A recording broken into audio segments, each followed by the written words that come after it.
Well, hello everybody. I am filming from a undisclosed hostile location somewhere in North Carolina. This is a little bit different of a YouTube video, as you most have seen. Those of you who are following me know that I post daily videos of my trail, and they are obviously scheduled to come out, usually at 4 o'clock in the afternoon every day, until they run out or until I am able to get time off to put together videos, edit, and do all that, and refresh and repeat. So today is a different kind of video, though, because today this video is actually an answer to a subscriber, a follower, who had a question for me. And that person who asked was their Cloud in the Wind asked me, after 3 weeks, which by this point of me getting to film it, it's been a month now. I actually just logged what date is it today? I forget the numbers. Day 30 of my trip. So it's a month. And so they asked any equipment, because they commented on my, my original packing list, the video I'd done a while ago. One of my first few videos was my packing was for the AT, and they commented back on that, coming back to that video, and said, is there anything in the list that has changed, or as they put it, shed voluntarily or by accident? And yes, there has been a good bit of things that I have shed voluntarily and unfortunately by accident. So because this is a viewer question, this is one of you who now I have 481 people watching my channel, and I appreciate every one of you. I believe I have not missed a single comment or a question that was asked in my comments, whether it was me liking it or commenting it. I do appreciate everybody who is following along and has questions and comments, and I want you to ask me questions. I want you to pick my brain or whatever. Ask me how I'm doing. Ask me what my favorite things are. Ask me how I am approaching certain things or whatnot. I mean, I am putting myself on YouTube for you guys. Not doing it for me. I get nothing out of it. I'm putting a lot into it. Trust me. I've beaten myself up over the last couple of days.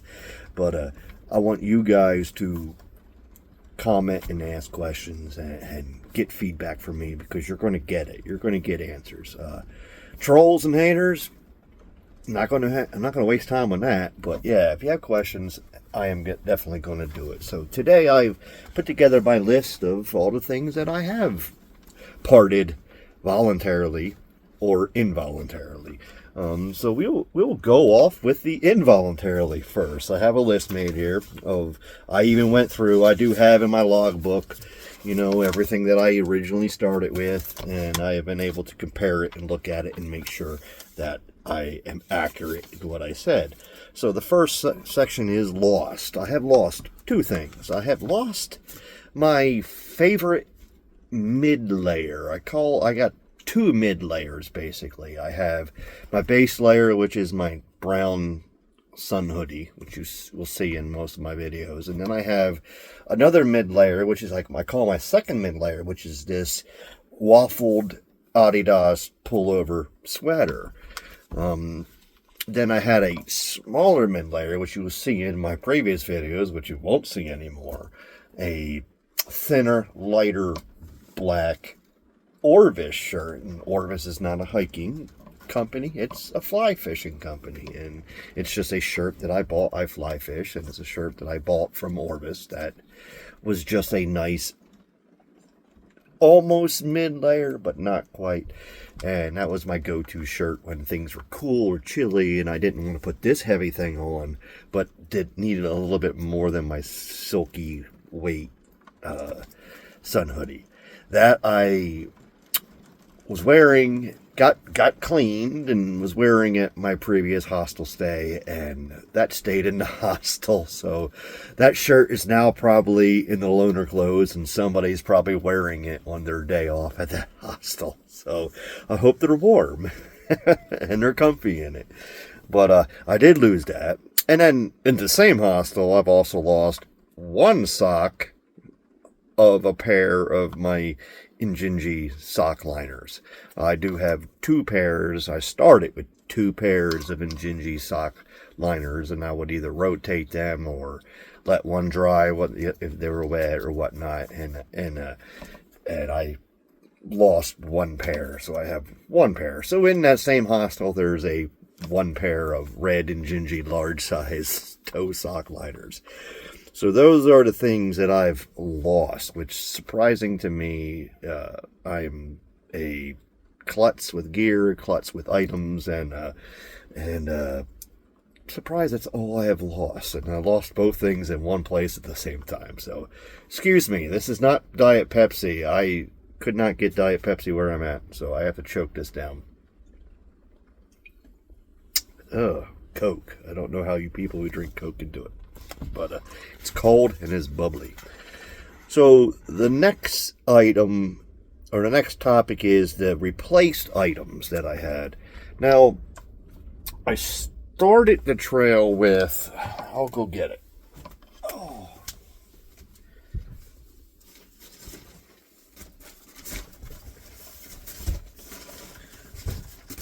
I started the trail, and in my original video, I said my food bag was this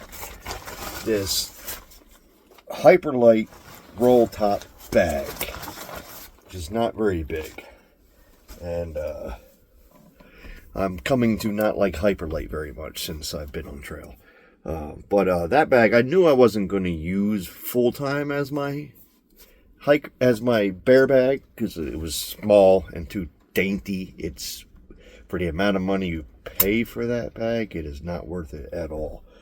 So I knew I was going to replace this as a food bag, and I did do such at my first outfitter when I was at, if you watched the video, when we went to Mountain Crossings, and I went in and did a resupply. I bought a Sea to Summit.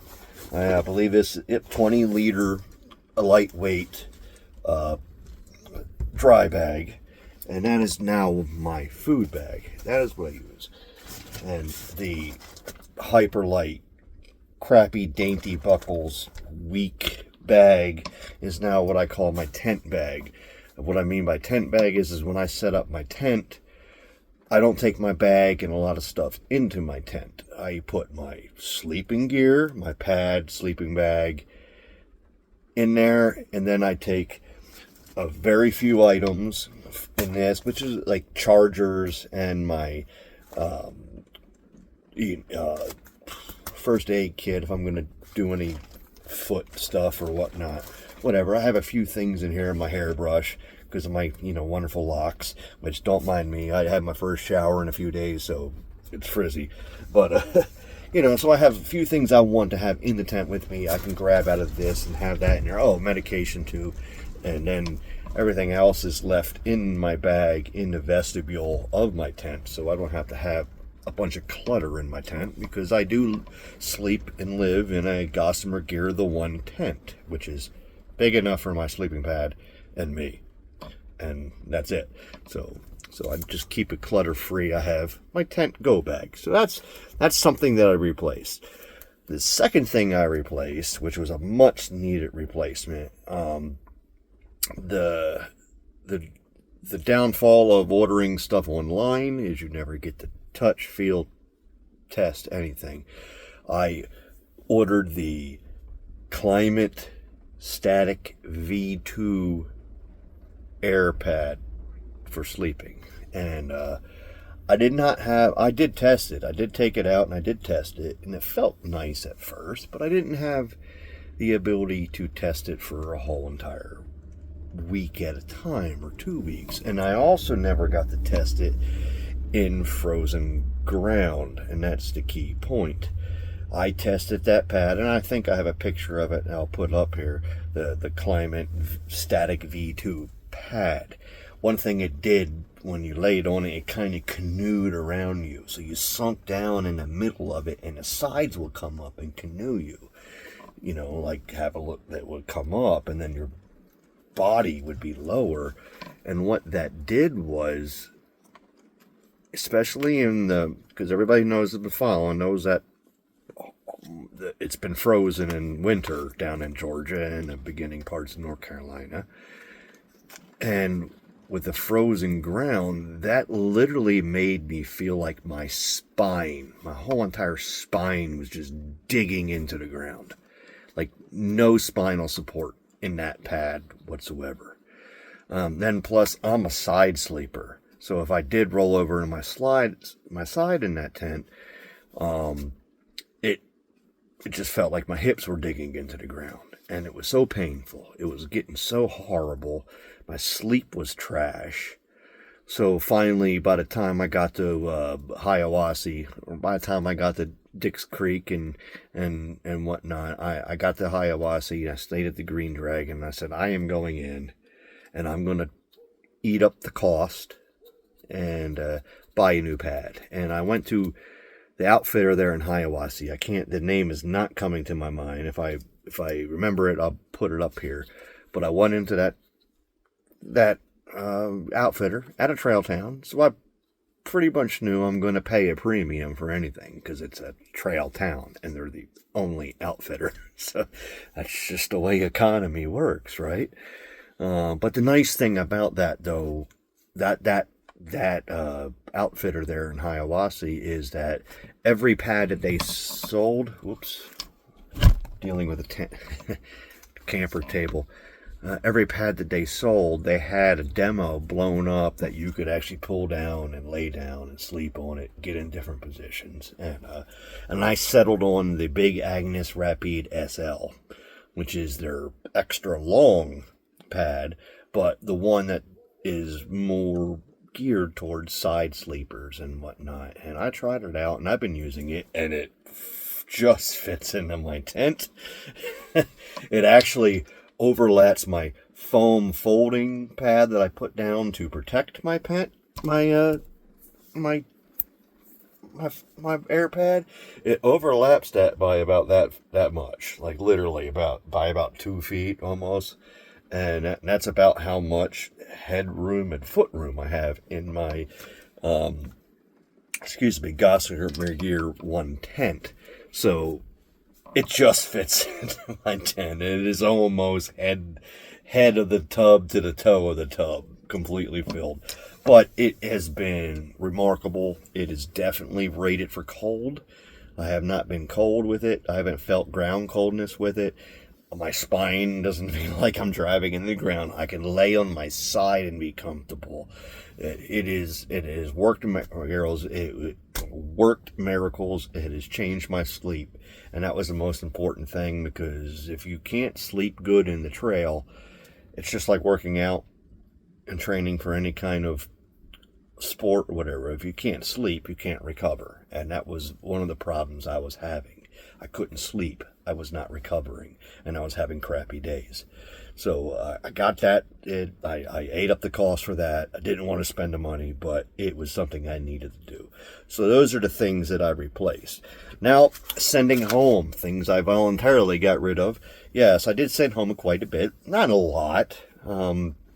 First off, the one thing I did send home was I was using, and you'll see it in my original gear video, I had a big black, it was kind of foam, but it was hard box that I was using for my meds and my medication. Unfortunately, I have medical issues that I have to have medication for. And I'm trying to keep enough so I don't have to worry about resupplies every month. I'm carrying about 2 months. I want to keep 2 months on me.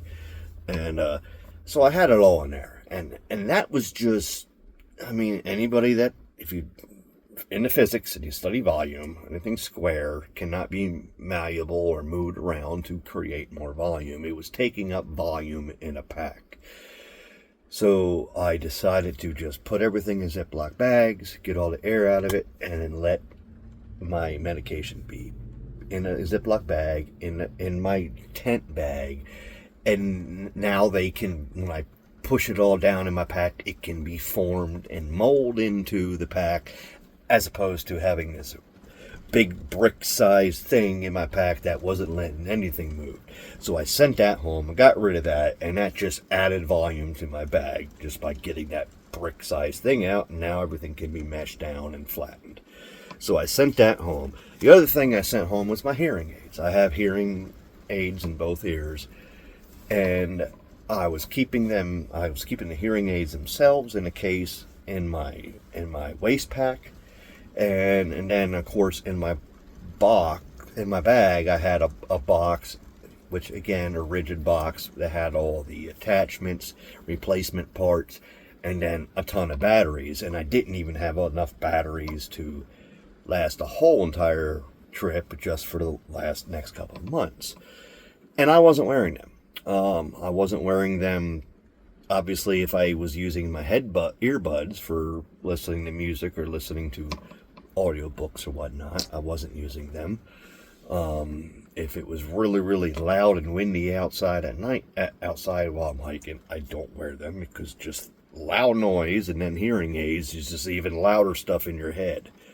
So I wouldn't wear them. And I definitely wasn't wearing them in any kind of wet climate, just for fear of damaging them. So most of the time that I was out in the woods, I'm not wearing my hearing aids because of the environment or other things. And that to me just meant that now they were just a liability. They're very expensive. I don't want them broken. I don't want them lost. I do need them, but I'm not using them in the sense of walking through the woods. But I definitely do not want to break or lose them. So for me, again, it was just more sensible to just send them home and not use them. And then the absence of them added volume to my waist pack and my bag. And then also it limited the logistic nightmare I was going to have when I had to order new hearing aids. Or not new hearing aids, but new batteries and whatnot, because they are from the VA. And for some reason, hearing aids is like the hardest thing it is to deal with in the VA, with getting replacements and stuff. So many bells and whistles you have to go. It's like they're the ones that gave it to you, and then they make you work extra hard just to get more batteries. So sent them home. The other thing I did, I had a few sacks. I had the stuff sack for my sleeping bag, which I don't stuff my sleeping bag in a sleeping bag in a stuff sack. I put my sleeping bag down in the very bottom of my bag into a 50-gallon drum liner, and then I press it down, stomp it down, and wrap that drum liner around it to keep all the air out, and then I pack the rest of my stuff. So having it's a monsoon out there. I'm in a little tiny camper. Oh, it don't flood, I might float away, but that would be funny.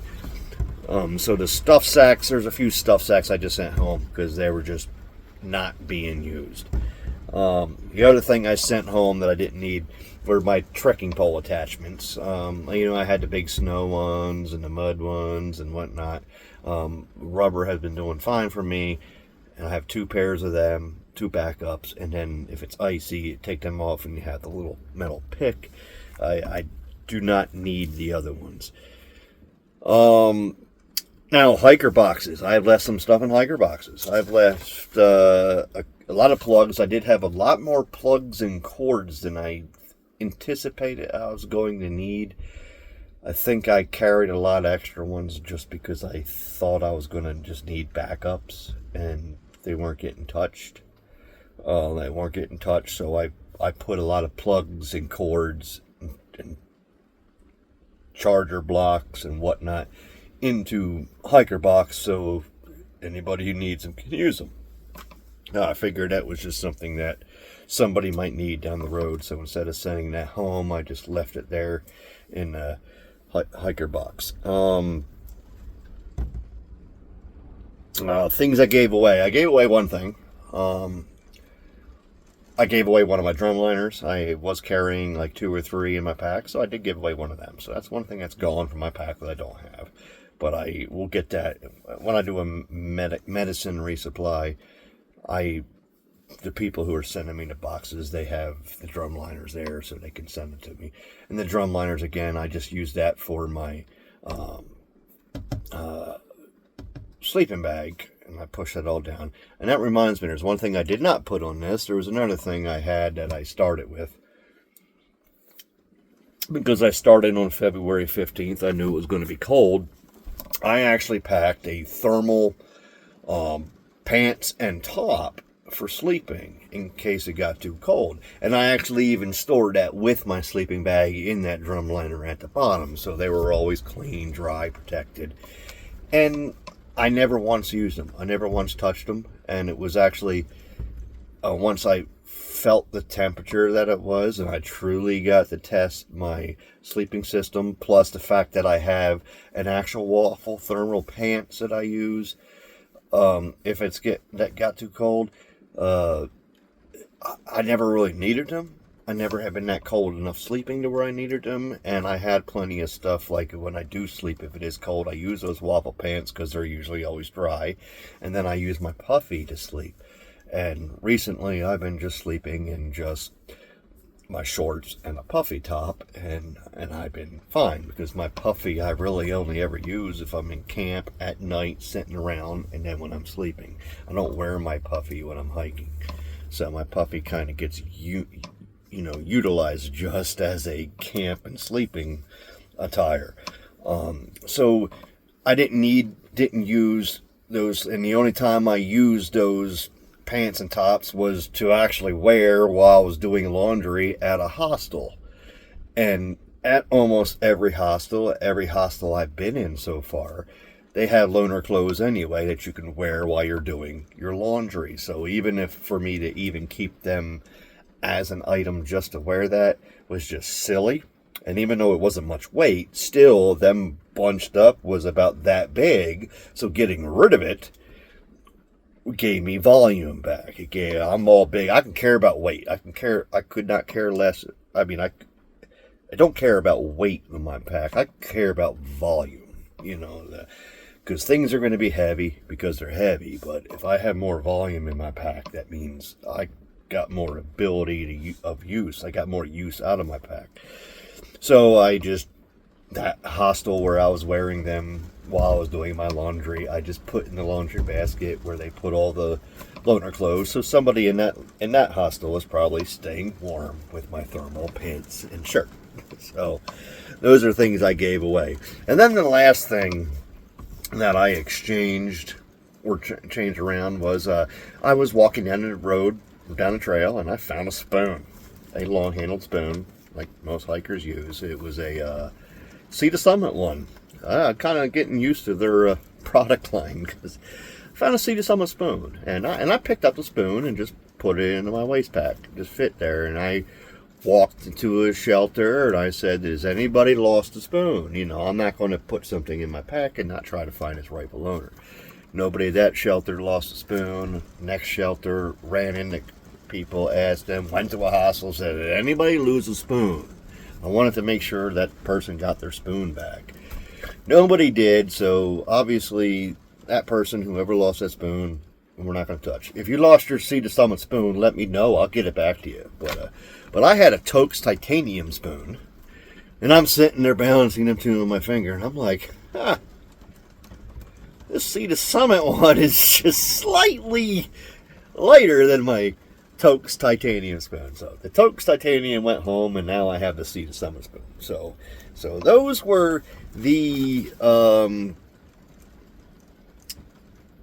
things that I have changed. There's a couple things I bought that had it. I bought some hankies, some snot rags. Bought two more of them, and then there's nothing else that I really added to my pack that is any addition as far as equipment. Obviously my food carries change. I've been reworking. One good consideration though, that's one thing that took a while. I'm a big coffee drinker. I'm a coffee addict. I love coffee. Back home I drink quite a bit of coffee. But since I've been out on trail, I started off drinking a lot of coffee, and then it just got less and less, and especially with having to use instant coffee. And I was carrying like a big bag full of instant coffee, and then I was taking, because they were from packets, and then I got rid of doing the packets. I just got the single jar of whatever kind of brand coffee and dumped it into a Ziploc. And I just been drinking less and less coffee. Not because I don't want it or I don't need it. I never had like I have to have coffee in the morning kind of thing. I just drink coffee because I like to drink coffee. And now I just don't even want to carry coffee no more. So that again is, I mean, you imagine like a whole thing of instant coffee jar. That's a lot of volume poured into a Ziploc bag. It might flatten out, but that's still a lot of volume and weight. And now I'm not carrying that no more. And somebody actually brought a good point to me. He said, just imagine when you get to Trail Magic and they have coffee, or you get off trail and you have coffee, and it's just going to make it taste better. Now I might, because I was carrying, many weeks worth of coffee at one time, which is silly. I don't need to do that because I'm only carrying food for a week at a time, if that. I might take, like, if I find them in a hiker box or at a hostel or whatnot, or even Trail Magic, like if they have like a couple sticks, I might carry 5 sticks worth of coffee. That's 5 days worth of coffee, as opposed to a whole big bag full of instant coffee. That's silly. That's dumb. That was a bad idea, and I shouldn't have done it. So, anyway, that is about all that has changed, voluntarily or involuntarily. I love the way you put that, cloud in the wind. But that is everything that I have changed since I have started hiking. And pretty sure there's going to be more changes when weather changes. Or a lot of us are still carrying on to our wet or cold weather stuff until we get out of the Smokies and up a little higher. I'm still carrying my micro spikes. That'll definitely be something I get rid of in a few months. That'll lighten my load. So a lot of the stuff is going to change again too. And plus, I might even add things too. So, but I appreciate your question, cloud in the wind, and I'm happy to have given you an answer, and to anybody out there watching my channel and following me, which I appreciate every one of you. I didn't expect to have the 10 people who are in my family who are watching me. I didn't expect no more than that to be actually subscribing and following my channel. So I appreciate every single one of you, all 481 of you on YouTube. I do have a Facebook, which is Sarge Outdoors. It isn't a page. It's not my private account. I don't have any private social media out there. I don't have, me as a person on social media. It's all Sarge Outdoors. So Facebook, if you want to follow on that, it's Sarge Outdoors. You got to send a friend request, which I'll approve, unless I can tell you're a troll account, Instagram, same thing, Sarge Outdoors. I put a lot of pictures on that and a lot of pictures on Facebook in between the times and even ahead of time, so you're getting sneak peeks of what will be in videos if you're following my Instagram and my Facebook, because I share more picture content there as opposed to video content on YouTube. And YouTube, I only get to sit down and edit in batches on my days off at a hostel.